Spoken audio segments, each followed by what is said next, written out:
First, I just want to thank the organizers. I'm really excited to be here, and I'm really excited to be part of this panel, and thank you all for coming to the panel. This is a very small part of a much larger project, which I hope to elaborate over the next sort of 6 or 8 months, so I very much welcome your feedback. So, in World Poverty and Human Rights, Thomas Poga provides a powerful argument in defense of the claim that post-Cold War global economic order harms the poor. He argues that, quote, "There's a simple 2-part explanation for why our new global economic order is so harsh on the poor. The details of this order are fixed in international negotiations in which our governments, that is, governments of affluent countries, enjoy a crushing advantage in bargaining power and expertise, and our representatives in international negotiations do not consider the interests of the poor as part of their mandate." In essence, Poga's argument is that if our governments of affluent states are using their superior power to influence and impose this order, then people of affluent countries are violating their duty to refrain from harming the poor. His recommendation is that we address the injustices we are responsible for by working for institutional reforms that would ensure the global poor are afforded the objects of their social and economic rights, and when this isn't possible, by compensating the victims for the harms that are being produced. Fiona Robinson has criticized Poga's approach on several grounds. And the first is that his focus on the relationship between the institutions of global economic governance and the global poor neglects other hierarchical relationships and social relations of power, including gender. Secondly, she claims that he overlooks the ways that normative, discursive, and official understandings of what counts as labor will have differential effects on people's quality of life based on gender, racial, and geopolitical differences, as well as the ways in which worldwide social constructions of gender and race devalue women's labor, both productive and reproductive. I take these criticisms very seriously. She has further criticisms of Poga's general approach. And I have to say that I disagree with those. I can't really go into that. But I do think that when she says that his overall approach can't tell us anything illuminating about the causes and nature of North-South inequality, that she's incorrect. So, in fact, I think Poga's focus on the pervasive effects of the global institutional order, or the global basic structure, on those who are subject to it can usefully highlight the connections between the global economic order and the relative lack of opportunities for flourishing available to women in the global South. And in fact, he classifies as some of the relationships governed by institutions he specifies the division of labor, sexual and kinship relationships, as well as political and economic competition. So it seems like these relationships are already meant to be covered by this approach. So by utilizing this kind of institutional approach, broadly inspired by Poga, I'm going to attempt to shed some light on how gendered patterns of economic inequality are embedded in larger, unjust global economic arrangements. My position is that global socioeconomic injustice and gender injustice are best understood as inextricably linked sources of oppression. Ultimately, I'll argue that gender oppression should be understood as a foundational component of global economic inequality. So the basic insight here is that the global institutional order is a set of rules that disproportionately harms poor women and which is coercively imposed by affluent countries and the male populations of both the North and the South for their own benefit. While I'm not a card-carrying Marxist or a Marxist really of any kind, one way to understand the insight is to think of it as the following type of claim: that maybe gender oppression is the base and global economic inequality is the superstructure. So that's sort of one way of thinking about it in any case. So I'm not going to have time to fully defend this really large claim here, but I'm going to discuss 2 examples of the phenomenon I'm talking about to support my position. I'm going to focus on how the institutional constraints generate two kinds of harm to women that themselves further entrench global economic injustice. The two examples are the widespread migration and exploitation of domestic care workers and the abuse and coercion of transnational sex workers. So I have a section on what the global economic order is. I'm going to skip that, but you're welcome to ask me questions. Requirement has generally been a great reduction in government-funded social services, and since women disproportionately provide and are expected to provide for the welfare of children and other dependents, the loss of these programs has forced them to find other ways to discharge these responsibilities. Eva Kittay demonstrates how the adverse conditions created by the policies are the catalyst for the further entrenchment of economic injustice. She explains, quote, "First, developing nations use money which would otherwise go into social services to pay off foreign debt. Second, the women who would otherwise provide care leave their dependents to care for dependents in wealthy nations. Finally, as remittances increase, not only the earning of the migrants' families, but also inject valuable wealth into the local economy. That wealth can be taxed and used by the government to pay off foreign debt," end quote.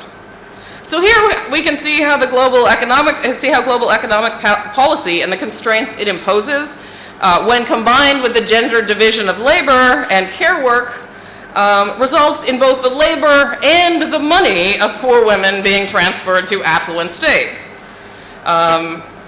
Due to restrictive immigration policies in the affluent states that either forbid migrant domestic workers from bringing their families or else make these visits very costly, domestic workers must endure the hardship of being separated from their families for long periods of time, and this can result in irreparable damage to their relationships with family members. They're also, of course, subject to very long hours and low pay associated with care work and housework. And Kittay also notes that because caring relationships and the right to nurture dependents are typically critical to a woman's self-respect, the injury to the migrant care worker is also an injury to her self-respect. I'll add in addition that migrant domestic workers must also ask their relatives or others that they trust to look after those who they would normally care for alone. And again, since patriarchal expectations everywhere dictate that for the most part men are not going to pick up the slack, it turns out that women in developing countries are put in the position of caring for these children and other members of society for free.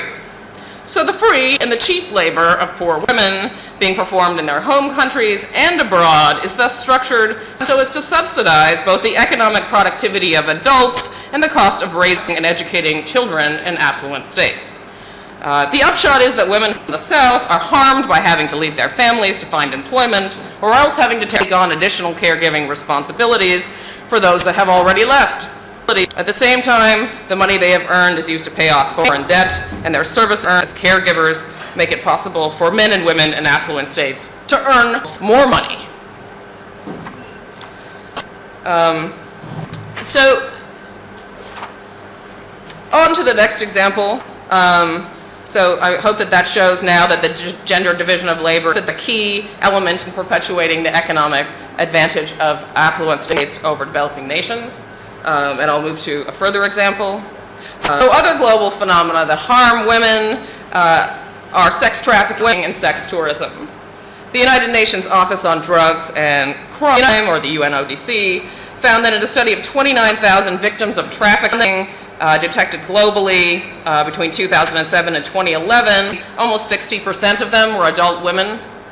Of this total, approximately 58% were trafficked for the purposes of sexual exploitation. 73% of the victims were trafficked across borders. So Alison Brisk notes that in contrast to patterns of female domestic and factory labor, the export of female sexual services follows distinct geographical patterns, that is, east to west and south to north. She also points out that while women are, of course, highly vulnerable to sexual harassment and exploitation in various forms of labor, the level of coercion is usually highest in transnational sex work.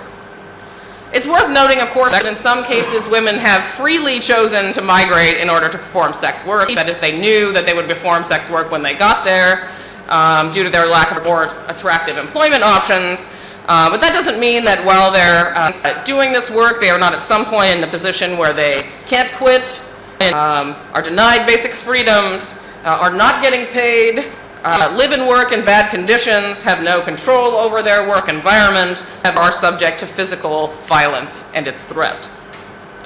So the UNODC reports noteworthy correlations between the unemployment rates of some countries and the number of women trafficked from them. Predictably, when unemployment is higher in a given country, so is the number of women trafficked. This stands to reason. According to a 2005 report by the International Labor Organization, the profits from all human trafficking are at least $32 billion annually. This means that sex trafficking is worth an estimated US $18 billion per year. And this is only the tip of the iceberg if we consider the profits from the global pornography industry and from tourism organized around sex trade. So, and as Jagger notes, quote, the rewards of the global sex industry seem to accrue disproportionately to those, that is mainly men, who organize sex work, rather than to those, mainly women, who perform the services. So what I want to do is emphasize the trade aspect of the global sex trade. Rather than viewing it as a moral issue, I think it's more valuable to view it through the lens of work and labor. As Brisk demonstrate, sex trafficking is a matter of supply and demand. A supply of vulnerable women is generated by the collapse of local economies, poverty, political conflict. Conversely, demand is highest in the areas that have benefited most from globalization. And the supply of transnational sex workers are effectively controlled by a web of laws and policies that ensure they remain under the control of those who profit from exploiting them. Lucinda Peach alerts us to the types of treatment transnational commercial sex workers often face, which include arbitrary detention, deportation, and forcible evictions from their homes. They're subject to beatings and extortion, often from the law enforcement agents who are supposed to be protecting them. And most of these abuses are the result of the standard legal response internationally to the trafficking in sex workers, which is to regard them as criminals or illegal immigrants or both. Treating them as illegals, of course, makes them more dependent on their traffickers or pimps for protection against immigration officials. Treating them as criminals makes them subject to punishment for doing what in most cases they have little choice but to do, which is either because of gendered employment inequities or because of more blatant coercion. So the larger point here is that both globally and domestically, law and policy governing immigration, unemployment, tourism, and prostitution all enable and construct the settings in which the global sex trade can flourish. Despite much official condemnation, the exploitation of transnational sex workers continues to generate large amounts of money for many men at all levels of the economy, and it provides continuous sexual access to services. The enforcement of trafficking laws typically doesn't protect women, but subjects them to more abuse, coercion, and displacement. And so you might ask yourself, why are these policies continually enforced in this way? Why these policies at all? Why not better employment options for women generally, so they'll be less vulnerable to trafficking? Why not give them legitimate work visas or even refugee status? And why not prosecute sex tourists themselves? Of course, the answer, no doubt, has to do with the billions of dollars that the trade generates. So, again, this example is meant to show that the combination of gender hierarchy and policies in the global at the global level both make these women vulnerable in the first place and then make their unjust position less susceptible to change.